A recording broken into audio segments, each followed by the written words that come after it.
మోడీ హటావో దేశ్ బచావో కేంద్రంలోని బీజేపీ ప్రజా వ్యతిరేక పాలనను నిరసించండి. ఆగస్టు 6 నుండి 15 వరకు సిపిఐ పాదయాత్రలో దేశవ్యాప్తంగా జరుగుతున్న పాదయాత్రలో రేపు ఉదయం 10 గంటలకు తగరపు వలస నుండి ప్రారంభమవుతుంది. పెంచిన ధరలను వెంటనే తగ్గించాలి. సార్వత్రిక విద్య ఆరోగ్యం అందుబాటులోకి తేవాలి.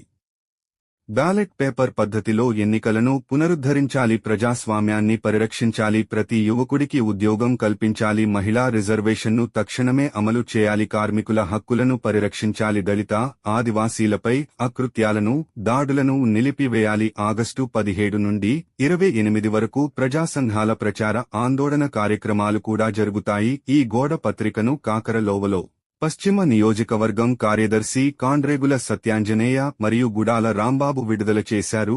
ఈ గోడ పత్రిక విడుదల చేసిన కార్యక్రమంలో పాల్గొన్న కాకరలో ఒక శాఖ కార్యదర్శి ఎన్వి త్రినాథ్, మల్కాపురం శాఖ కార్యదర్శి కె శ్రీనివాస్, గాంధీ గ్రామ్ శాఖ కార్యదర్శి మధుసూదన్ రావు, శ్రీహరిపురం శాఖ కార్యదర్శి గండి అప్పారావు, పార్టీ సభ్యులు సుక్క సత్యనారాయణ, కనకరాజు, ఈ కామేశ్వరరావు తదితరులు పాల్గొన్నారు.